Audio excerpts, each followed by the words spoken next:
Before you ask, no, I did not film this a week before production and upload. This was filmed in 2021. Now let's get on with the mall. Plymouth Meeting Mall has seen a lot in its life. Many malls in Philadelphia have come and gone, and it looked like Plymouth Meeting would slip away as well at one point. However, it still stands today, doing as good as ever. For now at least. Let's get a closer look.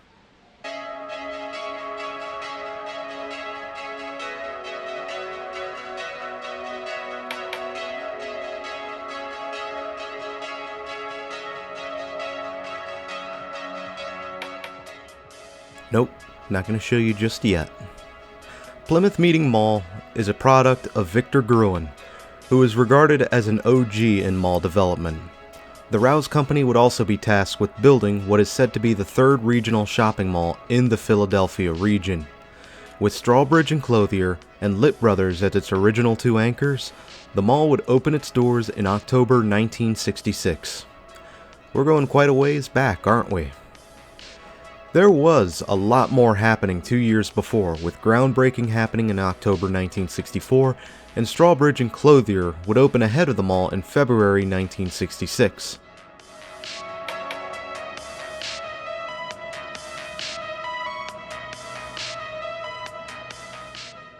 The mall's early life was actually quite turbulent when a major fire broke out on January 10, 1970.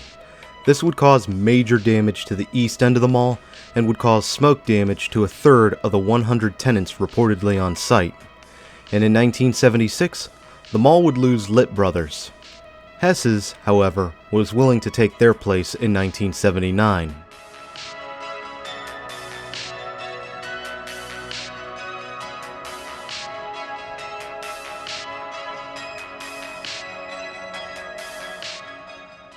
Although the mall held up with this anchor lineup, Hess's was reported to have never done that well, and they would eventually leave the mall in 1993, March that year. But to counter this, Boscov's would come to the mall in October 1996, a much better department store if you ask me.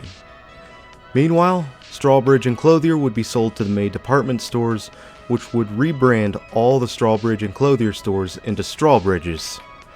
To bookend 1996, Plymouth Meeting Mall would undergo an extensive renovation and facelift, updating the mall's image, bringing in new entrances, and overall improving the layout, just before the mall was officially rededicated in 1998.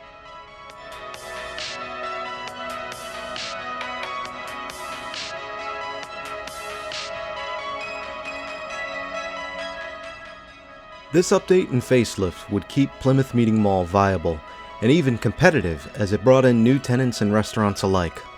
The mall even gained a 12-screen cinema as a freestanding outparcel, as well as an interior food court which took the place of an old vacated cinema in the mall. Quite a leap forward for this old mall.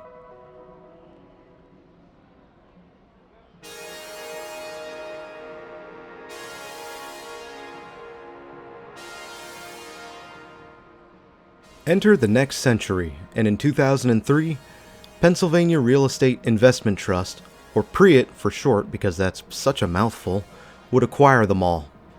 Later on in 2006, Strawbridge's would get rebranded again, this time into Macy's. Later on, Dave & Buster's would open its doors in 2008, and at the south end of the mall, redevelopment would take down a vacant IKEA store to make way for a hybridized lifestyle center wing known as the Plaza Shops. This would bring forward a number of new stores as well as a Whole Foods market. While not the biggest mall or the most popular, it was at least successful enough and provided options for the Philadelphia region.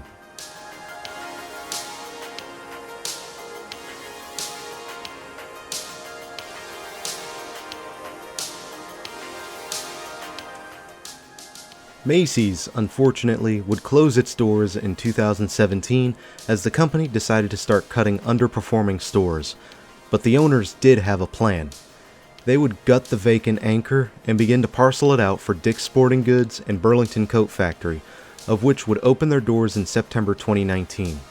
Additional improvements were also made to make the mall into a mixed-use destination, with the addition of more restaurants and a Legoland Discovery Center. And if I can just take a moment, check out this fountain, guys.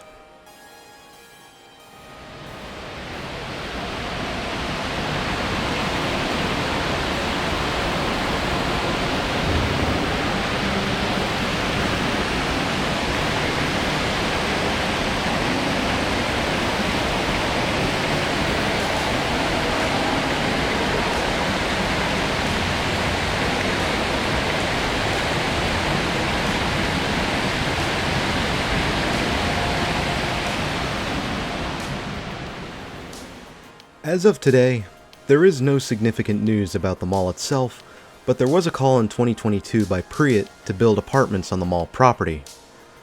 I also recall an article that stated that Plymouth Meeting Mall itself was going to be closed and redeveloped, but I can't find that article. Maybe I'm misremembering something. Either way though, it looks like the Plymouth Meeting Mall is doing just fine as it adapts to the times, and it doesn't appear to be slowing down just yet.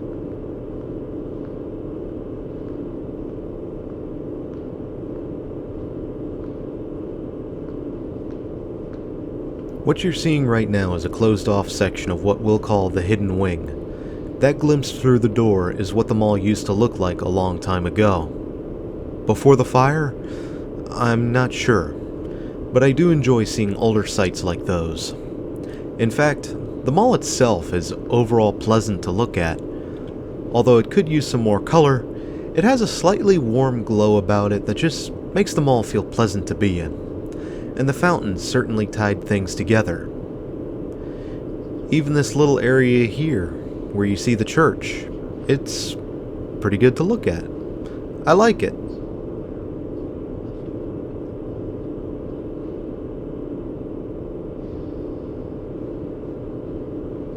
The church was also pretty cool to get a look inside of, although some of you are going to get very upset just at the mention of the C word. If you can't be civil in the comments, you're not going to like it at all when I start clapping back.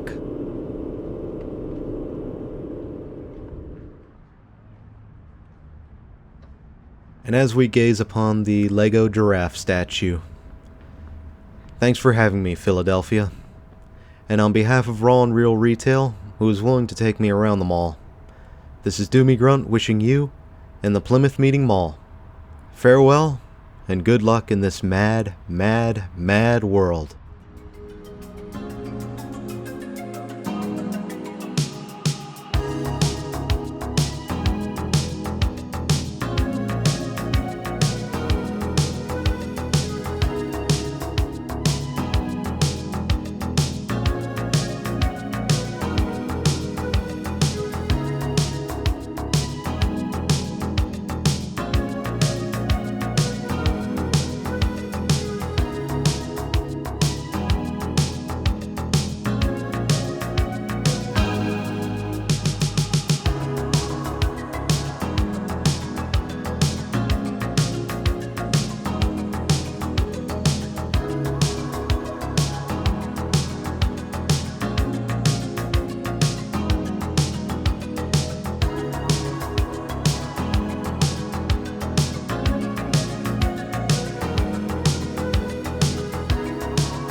Personally, I don't officially follow any religion, mostly because we don't know what's actually out there.